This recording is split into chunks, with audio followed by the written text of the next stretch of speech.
جو حقیقی معنی نہیں ہے، وہ یا تو مجازی معنی ہے یا حقیقت قاصرہ ہے. وہ معنی ایسا ہے جو لوگوں کے مابین مشہور ہے، عرف عام کے اعتبار سے لوگوں کے مابین مشہور ہے یا عرف خاص کے اعتبار سے لوگوں کے مابین مشہور ہے. تو جب کوئی ایک معنی لفظ کا مشہور ہو جائے نا تو یہ ہے دلالت عرف. یہ وہ جگہ ہوتی ہے جہاں حقیقی معنی کو چھوڑ دیا جاتا ہے اور مشہور معنی کو لیا جاتا ہے. مشہور معنی یہاں پر چونکہ یا تو مجازی معنی ہے یا حقیقت قاصرہ ہے، اس لیے اس کو لیا جائے گا اور حقیقی معنی کو چھوڑ دیا جائے گا. اس سلسلے میں دلیل یہ ہے کہ دیکھو، الفاظ کے ذریعے احکام کا ثبوت اس لیے ہوتا ہے کہ الفاظ متکلم کے معنی مرادی پر دلالت کرتے ہیں.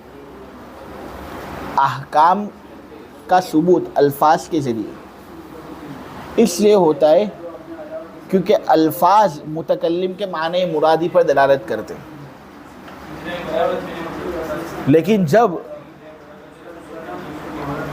لفظ کا کوئی معنی لوگوں کے مابین مشہور ہو جائے تو یہ مشہور معنی دلیل ہے اس بات پر کہ متکلم کی مراد ظاہری طور پر اس لفظ سے وہ مشہور والا معنی ہی ہے. چنانچہ اسی مشہور معنی پر حکم مرتب ہوگا. متکلم بات کیوں کرتا ہے، الفاظ کیوں ذکر کرتا ہے؟ وہ متکلم بات کرتا ہے، الفاظ ذکر کرتا ہے اس لیے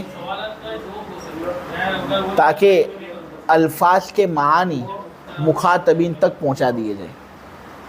الفاظ کے معانی جب مخاطبین تک پہنچیں گے تو متکلم کی مراد ان کے سامنے واضح اور ظاہر ہوگی.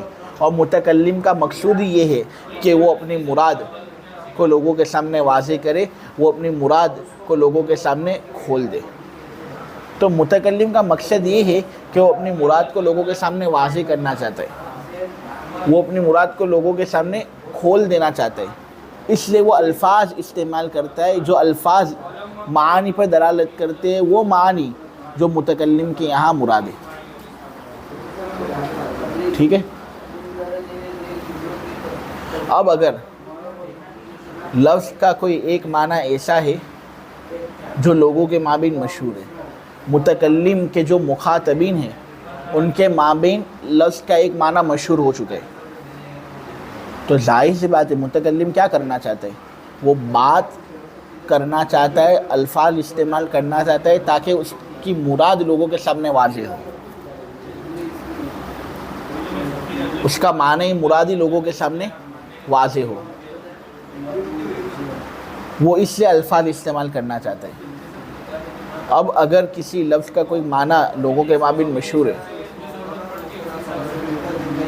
یہی بات متکلم کے لیے مناسب ہے نا کہ وہ مشہور والا معنی مراد لے اس لفظ سے. وہ لفظ بول کر ایسا معنی تو مراد لے گا نہیں جو لوگوں کے مابین مشہور نہیں، کیونکہ اگر وہ ایسا معنی لفظ بول کر مراد لے رہا ہے جو لوگوں کے مابین مشہور نہیں تو پھر وہ اپنی مراد کو پہنچا ہی نہیں سکے گا، کیونکہ لوگ وہی سمجھیں گے جو ان کے یہاں مشہور ہے. مشہور چیزوں کا غلبہ لوگوں پر ہوتا ہے، وہی چیز وہ سمجھتے ہیں جو ان کے یہاں مشہور ہے. تو اگر لفظ کا کوئی ایک معنی لوگوں کے مابین مشہور نہیں ہے تو لوگ وہ معنی سمجھیں گے نہیں. اس لیے لفظ کے ذریعے سے متکلم وہی معنی مراد لے گا جو لوگوں کے مابین مشہور ہے تاکہ اس کی مراد لوگوں تک آسانی سے پہنچا دی جائے. اسی لیے اگر کوئی مشہور معنی لوگوں کے مابین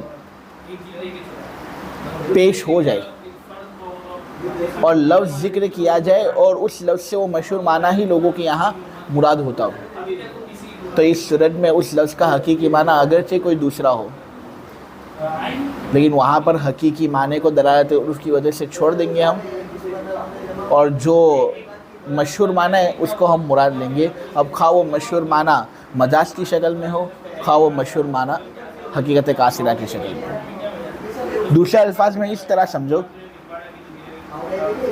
کہ الفاظ کی وضع افہام اور تفہیم کے لیے ہوئی ہے تاکہ متکلم مخاطب سے ایسی بات کرے کہ مخاطب الفاظ کو سن کر متکلم کی مراد سمجھ لے.